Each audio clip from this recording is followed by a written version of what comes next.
예, 이제 마지막 강의 시간 진행을 해드리고자 하고요.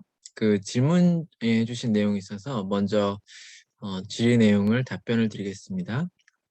Traceability Matrix Report가 소프트웨어 VMV 리포트 중 한 개라고 볼 수 있는 건가요? 아니면 같은 의미로 볼 수 있을까요? Traceability Matrix Report는 그 위험 관리 문서라고 보실 수 있고요. 그 소프트웨어의 베리피케이션과 밸리데이션 리포트들이 이제 여러 개 이제 시험 그 성적서들이 있을 텐데 그 이 트레이서빌리티 매트릭스 리포트에는 그 위험 관리 분석을 하실 때 주로 사용하시는 FMEA 표를 이제 만든 그 보고서라고 하면은 그 표에 여러 위험 요소별로 어떻게 컨트롤했고 어떻게 테스팅을 했다라는 그 여러 개의 소프트웨어 베리피케이션 시험 성적서 번호를 이제 기입을 하실 수가 있는 거죠. 그러니까 그 매트릭스 리포트가 베리피케이션이 되는 건 아니고요.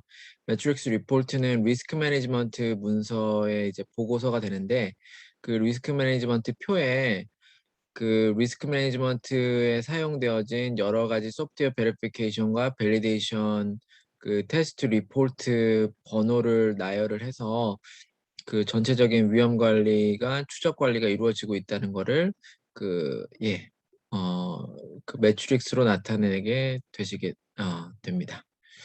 알려드리고요. 화면 공유를 좀 진행을 해드리겠습니다. 지금 제가 이제 4시까지 그 마지막 강의를 진행을 해드릴 거고요. 그 질문사항 있으신 분들은 지금 강의 시간 진행 중에 채팅창에 적어주시면 제가 말미에 질문사항을 답변을 드리도록 하겠습니다. 그래서 질문사항 있으시면은 지금 이게 이제 마지막 시간이 되기 때문에 좀 내용을 적어주시면은 제가 최대한 답변을 해드리도록 하겠습니다. 지금 이제 임상시험에 대한 좀 질의 내용도 있으셨고 해서 임상과 연계해서 프리서미션에 대해서 좀 내용을 알려드리고자 하고요. 결과적으로 새로운 사용 목적과 혁신적인 의료기기로 FDA 승인을 받으시고자 할 때는 미국에서 임상시험들이 요구가 되고 있습니다. 그런데 임상시험을 설계를 하는 것이 또 쉽지가 않고 그래서 이제 이 의료기기를 인허가를 받기 위해서 임상시험을 그 설계를 하는 그러한 내용을 FDA와 그 인허가적인 측면에서 컨펌을 받는 절차라고 할 수 있겠습니다. 그래서 프리서미션은 말 그대로 실질적인 오피셜한 서미션을 하기 전에 그게 이제 디노보 서미션이 될 수도 있고 510K 서미션이 될 수도 있는데 그 전에 이제 임상시험이 필요한 경우에는 그 임상시험 설계 전반에 대한 내용을 FDA와 사전에 조율을 받는 그런 내용이 되겠고요. 반드시 필요한 내용이 됩니다. 그래서 많은 이제 국내 기업들이 그 임상시험을 그 국내에서 진행을 많이 하시는 경우가 많이 있어요. 음, 국내에서 임상시험을 진행을 하면 이제 나중에 FDA 승인 받을 때 그 사용할 수 있겠지라는 기대감을 가지고 이제 그 한국의 대학병원 교수님들과 미리 이제 임상시험을 진행해 버린 경우들이 많이 있는데요. 음, 그 한국에서 임상시험을 진행을 하실 때도 그 이제 식약처나 그 IRB의 임상시험 승인을 받아야 되고 그리고 그 이후에도 임상을 관리를 해줘야 되고 상당한 노력이 들어가게 됩니다. 그래서 그렇게 했는데 한국에서의 임상시험 그 결과가 미국에서 FDA 인허가를 취득할 때 채택이 안 되는 경우들도 많이 발생을 하기 때문에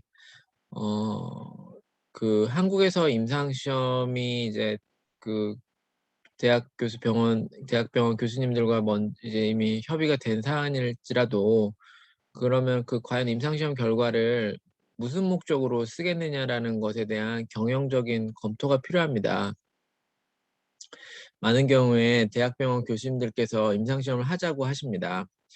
우리가 임상시험을 하게 되면은 이제 그 귀사에 의료기기에 좋은 임상 결과가 나올 수 있을 것이다. 우리 대학병원 잘 알려져 있는 병원이고 내가 이제 학계에서 또 영향력이 있으니까 임상시험을 해보자라고 이제 대표님들한테 제안을 하시면은 어 이거를 이제 대부분 막 꼭 해야 되는 걸로 이렇게 얘기를 하시더라고요. 근데 그거는 이제 모든 것은 다 자기의 이해관계가 있거든요.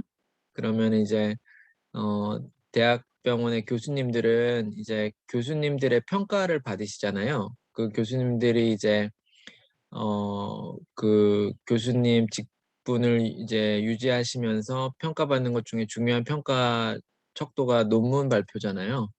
그래서 그 교수님들은 논문 발표를 하셔야 되는 거거든요. 그러니까 결과적으로 그 임상과 그 논문이 이 자사의 이 의료기기 회사에 어떠한 영향을 주는 것과 관계없이 교수님들은 논문 발표를 하셔야 되거든요. 그렇기 때문에 이제 교수님들이 논문 발표를 이제 하시는데 그게 이제 결과적으로 회사에도 도움이 되는 임상시험이면 좋겠지만 많은 경우에 또 그렇게 되지 않는 임상시험이면은 뭐 해놓고 그 열심히 노력했는데 크게 효용이 없는 이제 임상시험일 수도 있습니다. 그래서 임상시험을 할 때는 어떤 영향력 있는 한 분이 하자고 해서 딸려가시면 안 되고요. 그 임상시험을 해서 과연 우리 회사에 무슨 이득이 되는지를 정말 좀 검토를 면밀하게 경영적으로 하시고 그리고 이제 만약에 그러한 새로운 사용 목적의 의료기기를 FDA도 허가를 받고자 한다면 제가 FDA와 진행해 봤을 때 그런 경우에 FDA는 거의 100이면 100%다 그 미국에서 임상시험을 하라고 하고 있습니다. 그래서 그런 경우에는 이제 미국에서 임상시험을 준비를 해야 되는데 그래서 그런 것들을 이제 그 항상 검토를 하시고 진행을 하셔야지 많은 기업들에서 임상시험을 했는데 제가 그게 과연 기업에 무슨 효용을 주는지가 불투명한 경우들이 많이 봤거든요.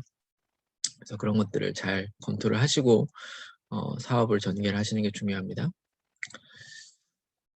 그래서 이제 FDA에서 임상시험을 지금 이제 임상시험에 대한 부분을 좀 말씀을 드리는데 이 부분은 이제 임상시험의 실무에 대해서는 말씀을 드리기보다는 의료기기 인허가와 관련해서 좀 말씀을 드리고자 해요. 그래서 이제 계속적으로 의료기기의 새로운 사용 목적과 혁신적인 작동 원리 기술적인 측면들은 임상적인 그 평가가 요구가 되는 내용들입니다. 그래서 임상시험을 진행을 할 때에는 이제 GCP에 따라서 임상시험을 진행을 하셔야 되는데 이 용어들을 다시 한번 리뷰를 해보시면은 제조 품질 관리에 적용되는 거는 GMP, Good Manufacturing Practice가 되죠. 그리고 비임상 시험에 적용되는 거는 GLP, 비임상 시험 또는 특별히 전임상 시험. 그러니까 특별히 전임상 동물 실험은 반드시 GLP 시험 성적서로 나와야 됩니다. 근데 이제 이 GLP가 지금 이게 이 컨셉의 이해가 좀 정확하게 필요한데요. 어쨌든 지금 미국 FDA에서 GLP를 접근하는 방식은 이렇습니다. GLP라는 것은 Good Laboratory Practice라는 건데 예전에 1970년대에 이 시험기관에서 의료기기 제조사가 시험기관에 시험을 의뢰를 했는데 결과가 안 좋게 나온 거예요. 그래서 이 의료기기 제조사의 청탁을 받고 미국의 시험기관이 데이터를 조작을 했어요. 그래서 그것이 FDA로부터 발각이 됐었습니다. 그래서 그때 이후로는 그 Good Laboratory Practice예요. 그래서 레이보레이토리들이 실험소들이 Good Practice를 해야 된다는 거거든요. 음. 그러니까 이 얘기는 지금 많은 경우에 그 한국에서는 GLP 인증이 되어 있는 시험 기관에서 GLP 시험을 진행해야 된다라고 이게 좀 잘못 이해가 되어 있어요. 그러니까 한국은 이제 도장 찍는 문화가 저희가 있잖아요. 인증받고 GMP 인증서라 그러잖아요. 그거는 맞는 말이에요. GMP 인증서를 이제 식약처에서 직접 발부를 하니까. 근데 미국에서는 GMP도 인증의 개념이 아니거든요. 이거는 이제 말 그대로 practice라는 거는 practice 의사분들이 이제 그 시술하는 걸 practice라고 하잖아요. 그래서 이거는 실제로 그러니까 그 실무에 적용을 하고 있다라는 뜻입니다.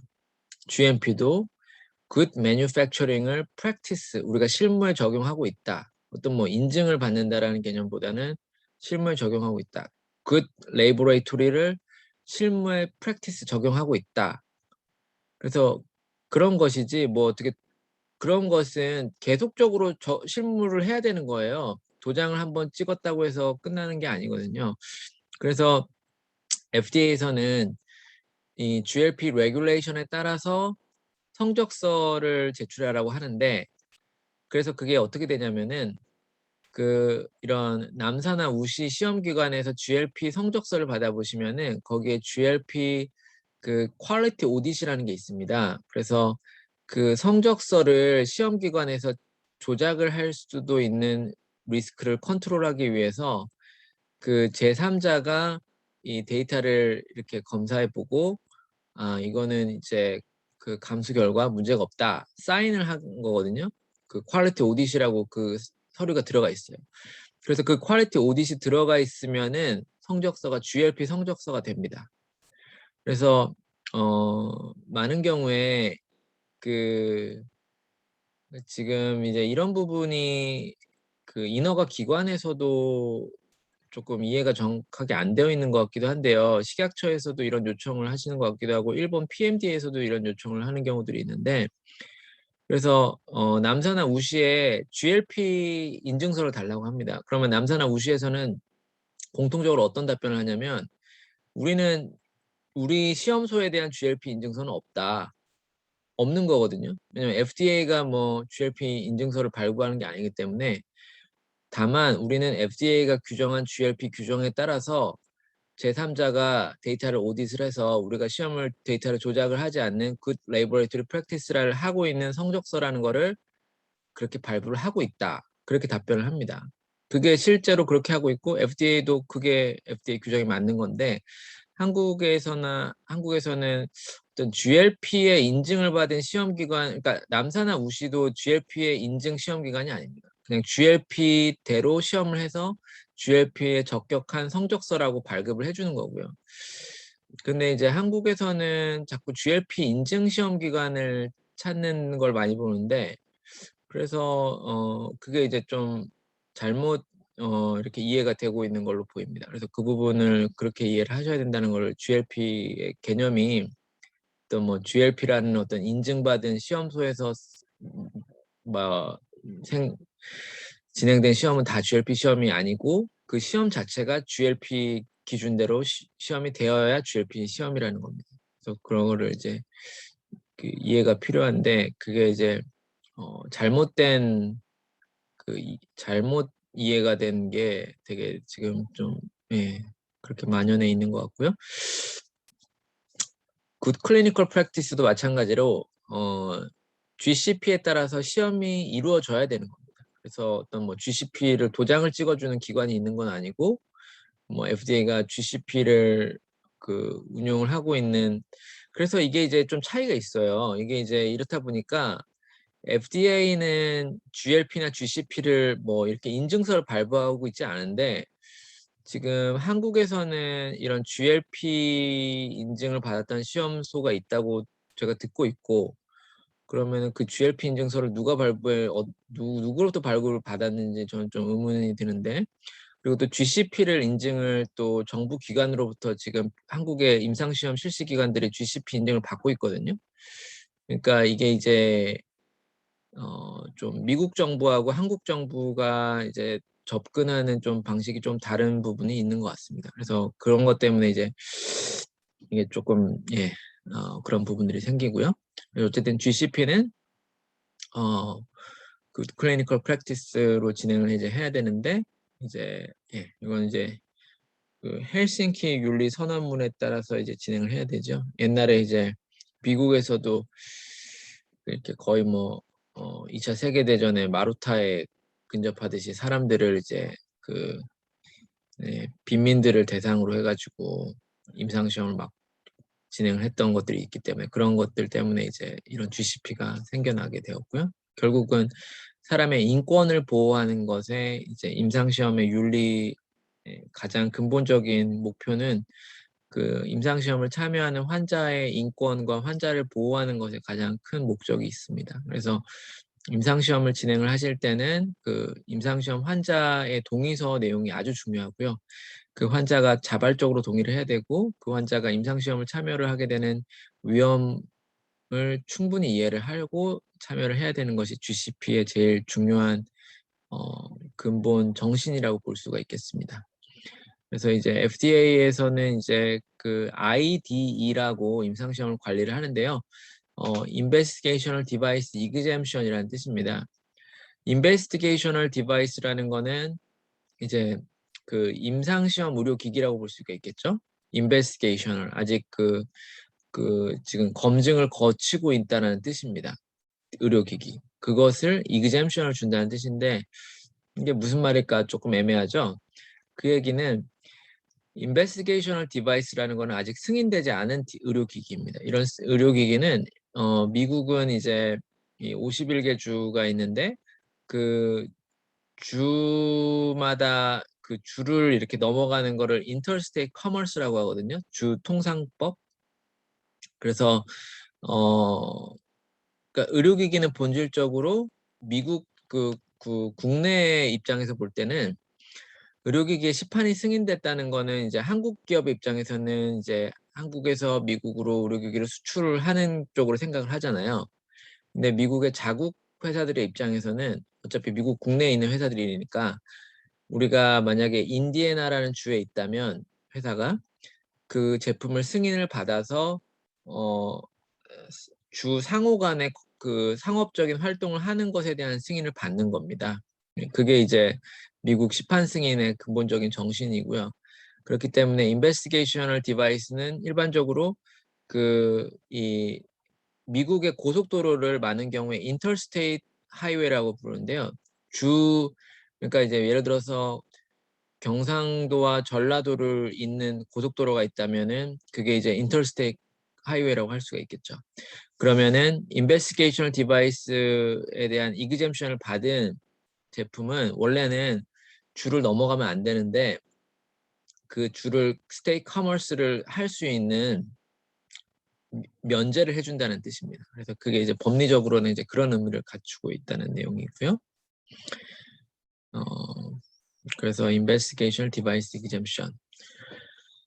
지금 이제 여기서 제일 중요한 부분은 이제 pre-submission입니다. 그래서 이제 지금 이 ID라고 하는 거는 대부분은 이제 PMA 3등급 그 의료기기 승인을 받기 위해서 허가를 받기 위해서 ID를 진행을 하게 되고요. 지금 이제 제가 어떤 다음번의 기회를 통해서 PMA에 대해서 좀 더 설명하는 시간을 가져드려야 되는데요. PMA는 근본적으로 이제 Pre-Market Approval이라고 되어 있고요. 그러니까 510K하고 용어가 다르죠. approval이니까 허가라는 뜻입니다. approval. 근데 510K는 clearance라는 단어를 씁니다. 클리어 해줬다는 뜻입니다. 그러니까 인허가 기관의 입장에서는 왜 그 비행기 이제 탑승하시기 위해서 그 시큐리티를 그 보안 검색대를 지나가실 때 문제가 없으면은 클리어 해주거든요. 클리어 시큐리티 클리어런스를 해주는 거거든요. 그 얘기는 그냥 문제가 없으면은 통과시켜줬다는 얘기예요. 클리어 해줬다는 얘기. 그러니까 510K는 지금 3,100달러 100달러를 받았잖아요. 그러니까 FDA가 심사를 적절하게 하고 문제가 없으면 동등하니까 클리어 해주는 건데 PMA는 정말 핀셋으로 꽂아서 이게 정말로 진짜 문제가 없는지 엄청난 심사를 거의 30배에 가까운 심사 비용을 받아가면서 어프로벌을 하겠다라는 겁니다. FDA가 주도적으로 어프로벌을 하겠다라는 겁니다. 이거는 이제 그러니까 어마어마한 심사가 여기에 들어가게 집중이 되게 되는 거고요. 그래서 이 PMA를 진행을 할 때 일반적으로 반드시 필요한 게 임상시험 데이터입니다. 그래서 이 FDA가 이러한 절차를 규정을 함에 있어서 510K는 보통 스페셜 컨트롤이 필요하다고 하는데 그 스페셜 컨트롤이라고 하는 거는 기어가 제품과의 동등 비교를 바탕으로 한 데이터가 스페셜 컨트롤이 되고요. 근데 이 기어가 제품과의 동등 비교를 바탕으로 한 일반적인 비임상 데이터가 이 제품의 안전성과 유효성을 평가하는데 부족할 경우에는 그 reasonable assurance를 제공할 수 있는 scientific 데이터가 있어야 되는데 그게 PMA입니다. 그러면은 이제 reasonable assurance라는 거는 그 미국이나 한국이나 법률 분쟁에서 많이 쓰이는 용어입니다. 합리적인 확신. 그래서 합리적인 확신을 줄 수 있어야만 이제 이 PMA 허가를 내려주겠다는 법리적인 근거인데 거기에는 임상시험이 적용이 되는 겁니다. 그래서 그 임상시험이 결국은 PMA가 해당이 되고 그래서 이 PMA를 받는 길은 참으로 험난한 길인데요.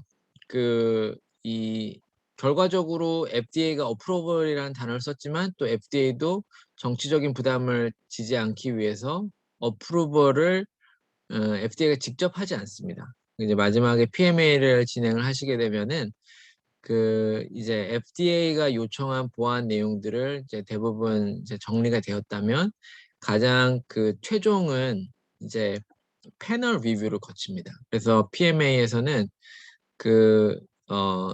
제가 예전에 있었던 회사에서는 미국의 이 관련된 30여 명의 의사를 FDA가 소집을 했습니다. 아마 그런 비용도 제조사에 부과를 했을 것 같은데요. 그러면 이제 30여 명의 의사분들이 이제 한국에서 연예 프로그램을 보면은 이제 뭐 이렇게 막 의사분들이 막 이렇게 패널로 막 이렇게 앉아 계시면서 이렇게 서로 평론을 하시잖아요. 뭐 건강 프로그램들이 많이 있으니까. 그런 것처럼 이제 30여 명이 쭉 있는 자리에서 이제 제조사가 하루의 절반은 프레젠테이션을 했습니다. 제조사에서 R&D에 제일 바이스 프레지던트가 가서 이제 우리 회사 제품에 대한 임상 결과를 충분히 이제 요약을 해주고 FDA가 지적했던 이슈들에 대해서 이런 여러 가지 이제 우리 제품이 안전하고 유효하다는 것들을 이제 요약을 잘 해서 발표를 하는 거죠. 그 다음에 이제 이 패널 리뷰에서 이 30분의 의사분들이 자신의 전문 영역에 따라서 이 제품에 대한 크리틱을 하게 되고요. 비판적인 질문을 하게 됩니다. 그러면 이제 그런 내용들에 대해서 또 제조사에서 이제 답변을 잘 해줘야 되고요. 그렇게 해서 하루 종일 이제 의사 30명과 싸운 다음에 여기는 이제 FDA의 어떤 이슈들을 다 거의 다 대부분 해소를 시킨 상태니까 FDA는 약간 이제 관전하고 있을 것으로 그 30여 명의 의사들이 이제 그래서 이것을 준비하기 위해서 제조사는 일반적으로 그 학계에서 실력 있는 의사들을 일부러 모아서 연습을 합니다. 여기 실전에 하기 전에 연습을 훈련을 충분히 한 다음에 여기를 돌입을 하는 거죠. 그래서 그렇게 해서 결과적으로 이제 30여 분에게 투표를 하게 되고요. 그래서 이 30여 분이 투표를 해서 그러니까 꼭 30명이 되는 경우도 있고 뭐 20명이 되는 경우도 있고 뭐 그런 건데 과반수가 이제 recommend for approval 과반수가 FDA 어프로벌을 해달라고 추천을 하게 되면은 승인이 됩니다. 그렇지만 과반수가 do not recommend for approval 하게 되면은 FDA가 승인을 해주지 않습니다. 그러니까 이 PMA라는 것은 이제 마지막 관문도 쉽지가 않고요. 그래서 아주 까다로운 절차로 진행이 되게 돼서 그런 내용이라는 걸 조금 알려드리고요. 그래서 이제 이 ID를 진행을 할 때는 결과적으로 프리서미션을 이제 해야 됩니다. 왜냐하면 프리서미션을 통해서 FDA로부터 임상시험 설계에 대한 내용을 이제 받는 거죠. 그렇게 이제 진행을 받게 되고요. 그리고 지금 제가 강의 시간이 이제 10여 분 남아서 질문이 있으신 분들은 좀 질의 내용을 적어 주실 수 있겠습니다. 네. 그래서 이 프리서미션에 대해서 좀 더 설명을 드리면 프리서미션은 일단 FDA가 비용은 받지 않습니다. 그리고 일반적으로 프리서미션이라고 하는 것은 이제 그 510K와 관련된 프리서미션을 하더라도 상당히 디바이스에 대해서 디테일한 내용을 넣어줘야 됩니다. 예를 들어서 우리 회사 자사의 제품의 브로셔를 달랑 가지고 가서 이게 그 기어가 제품이 무엇입니까? 또는 뭐 이게 510K 승인이 가능한 제품입니까? 이런 식의 오픈 엔디드 질문을 FDA가 받지 않습니다. 그냥 모른다거나 그렇게 대답을 합니다. 그러니까 오픈 엔디드, 우리가 모르니까 알려주세요. 우리가 기어가 제품 찾지 못했으니까 FDA가 볼 때 제일 좋은 기어가 제품을 설정해 주세요. 또는 우리가 무슨 시험을 해야 되는지 모르는데 무슨 시험을 해야 될지 알려주세요. 그런 목적은 아니고요. 프리서미션이라는 거는 제조사에서 충분히 이 인허가를 받기 위해서 또는 임상시험을 진행하기 위해서 충분히 준비를 했고, 제조사로서는 기어가 제품을 이 기어가 제품을 설정을 했고, 그리고 이 사용 목적으로 가려고 하고, 이러이러한 성능 시험들로 이제 시험을 진행한 다음에 510K 서미션을 하려고 하는데 FDA가 보기에 부족한 내용이 있는지, 제조사가 볼 때는 이러이러한 성능 시험들을 진행을 하면은 충분히 동등성을 입증하는 데 필요한 데이터를 제공한다라고 믿고 있는데 거기에 대해서 FDA가 동의하는지, 만약에 FDA가 동의하지 않는다면 정확하게 무슨 성능 시험의 요소들 때문에 FDA가 동의하지 않는지 이렇게 콕콕 집어서, 그러니까 yes or no를 대답을 하라고 FDA를 약간 압박 질문을 줘야 됩니다. 그러면은 그런 걸 좋아해요, FDA가. 그래야 FDA가 정확하게 이런 답변을 원하는 거구나. 답변을 해줄 수가 있는데 우리가 임상시험을 하려고 하는데 임상시험의 1차 유성 평가를 뭘로 해야 될지 모르겠습니다. 알려주세요. 이런 뭐 이렇게, 그러니까 FDA를 컨설턴트로 이렇게 질문하는 거는 FDA가 제일 싫어합니다. 그래서 기본적으로 이게 이제 그거인 거예요. 그 기업이라는 것은, 결국은 기업가라는 것은 기업의 그 비전과 기업의 정신과 기업의 제품은 기업이 만들어 가야 되는 겁니다. 그리고 인허가라는 것도 기업이 결국은 인허가를 준비를 해놓은 것을 그 FDA나 식약처는 심사를 할 따름인 거고요. 그렇기 때문에 창조적이고 능동적인 내용들이 기업이 주도를 해야 되는 거거든요. 기업이 그 인허가를 받기 위한 모든 계획과 디자인 인풋부터 설계를 해서 그 기업이 봤을 때 우리는 이렇게 하면 우리 제품이 확실하게 허가를 받을 내용과 허가를 받을 시험인데 그거를 기관에서 평가를 해 주십시오인 겁니다. 그 거꾸로 우리는 이런 제품을 만들고 우리는 이런 제품을 판매를 하려고 하는데 이거를 받기 위해서, 허가를 받기 위해서 뭘 해야 되는지 알려주십시오. 이렇게 되면 안 된다는 거죠. 그러니까 그러한 그 접근 방식을 확실히 고쳐야 됩니다. 그러니까 이 글로벌 기업과 그 기업의 차이점에서 그 반드시 그 기업이 자체적으로 내가 주도해서 내가 해낼 수 있고 내가 이걸 내용을 해서 할 수 있다라는 자세로 접근해야지, 우리는 안 했는데 누군가가 해주세요. 이렇게 되면 안 됩니다. 그래서 그 부분을 또 말씀 좀 드리고요. 질문을 좀 답변을 드리겠습니다. 프리서미션을 진행하고 나서 컨펌 받은 프로토콜로 수행하지 못하고 실제 시험 시 내용을 일부 변경을 수행한 후 서미션 해도 되는지요? 예, 그렇게 하실 수도 있습니다. 그리고 사실 이 프리서미션이라는 걸 제가 해보니까 많이 프리서미션을 지금 한 6, 7개를 제가 해봤는데요. FDA가 자꾸 말을 바꿔요. 프리서미션에서는 임상시험 안 해도 된다고 해놓고 나중에 실제 510K 가가지고는 임상시험 필요하다고 바꾸기도 해서 사실 이게 어떤 오피셜한 컨퍼메이션이라고는 볼 수가 없고요. 다만 이제 그 되게 이제 어떤 임상시험을 프로토콜을 설계를 해놓으시고 이것에 대한 피드백을 좀 받고자 하실 때는 이 프리서미션이 유용합니다. 왜냐하면 상당히 디테일하게 그 피드백을 줍니다. 그래서 막 여기는 이렇게 고치고 저기는 저렇게 고치고 여기는 이렇게 고치고 막 이렇게 과외 첨삭, 그러니까 디테일하고 전체적으로 내용을 제공하시면 하실수록 그 원하시는 그 첨삭 지도를 받을 수 있는 겁니다. 알려드리고요. 그 다음에 프리서미션에 제한은 없습니다. 그러니까 프리서미션 한번 하고 나는데 FDA가 분명히 예를 들어서 임상시험 프로토콜 이렇게 고치시고 저렇게 고치시고 이렇게 얘기하면은 그렇게 고친 다음에 서플리먼트 프리서미션을 하면 됩니다. 서플리먼트 프리서미션에다 연속해서 이제 다시 한번 프리서미션을 하시고 계속 뭐 저는 지금 3번째 프리서미션 진행하는 게 있거든요. 임상시험 프로토콜 이렇게 고쳤는데 제출했는데 아예 이렇게 하지 말고 저렇게 하라 그래가지고 확 바꾼 다음에 제출하니까 또 그거 또 이렇게 고치라 그래가지고 이렇게 계속적으로 하는 겁니다. 510K 해당 품목에 가이던스 다큐먼트에 클리니컬 테스팅이 있다면 국내에서 한 임상시험도 인정을 받는죠. 그러니까 그거를 이제 프리서미션에서 확인을 하셔야 되는데요.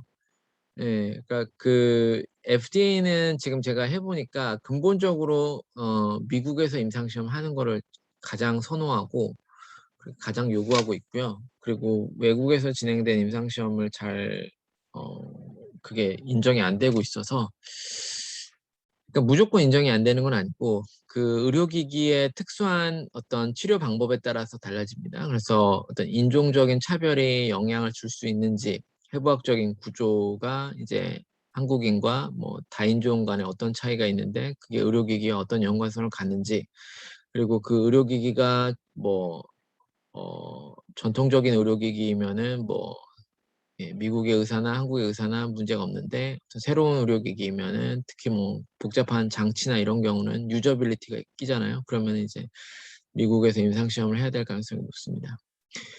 프리서브로 임상 관련 말고도 제품의 변경을 스페셜 510K인지 트랜지션 510K를 해야 되는지 답변도 받아볼 수가 있으시고요. 근데 그렇게 받아보실 시간에 차라리 그냥 서미션을 하시는 게 나아요. 왜냐하면 프리서미션을 하려면 프리서미션 자료 제출도 잘 해야 되거든요. 프리서미션 했는데 RTA도 나와요. 프리서미션 RTA. 그래서 프리서미션을 그리고 제출을 하게 되면은 한 3달 정도 한 60에서 90일 이후에 프리서미션 피드백을 받을 수가 있어요. 프리서미션 할 때는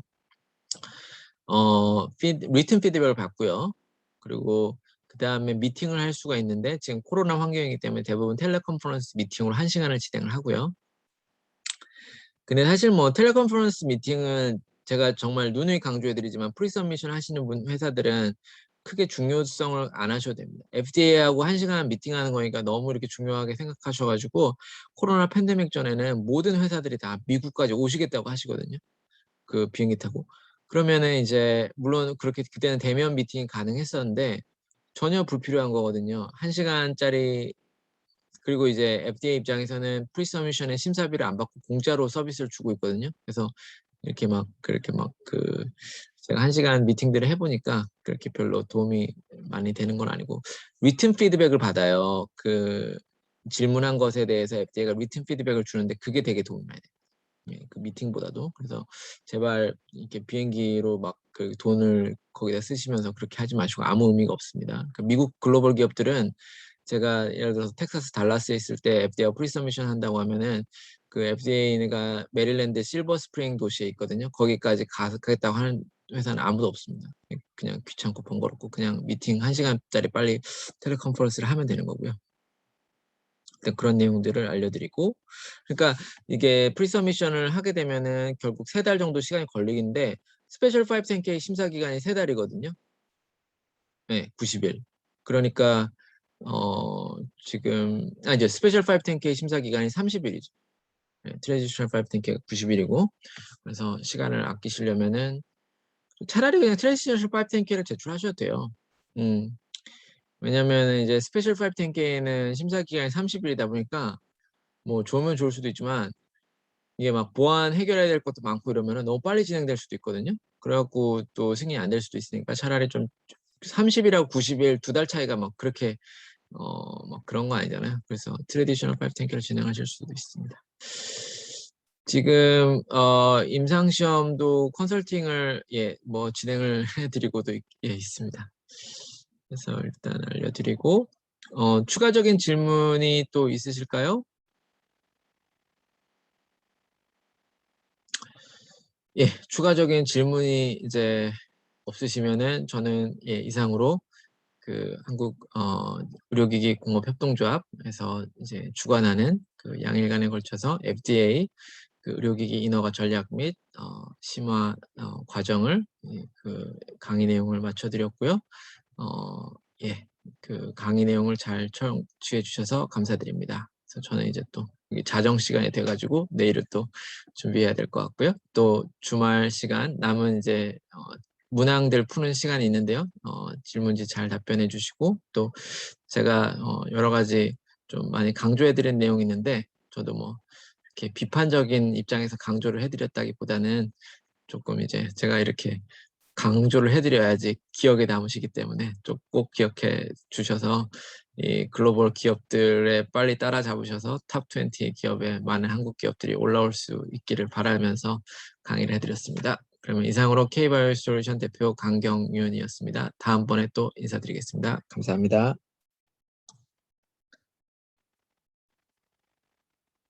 네, 강사님 이틀 동안 고생 많으셨고요. 저희 이제 평가 진행할 건데요. 지금 제가 채팅창을 통해서 평가 설문 링크 공유 드렸습니다. 지금 이거 평가 제출하지 않으시면 수료증 발급 안 되니까 꼭 제출해 주시고요. 점수와 상관없이 제출해 주시면은 다 수료증은 발급되기 때문에 꼭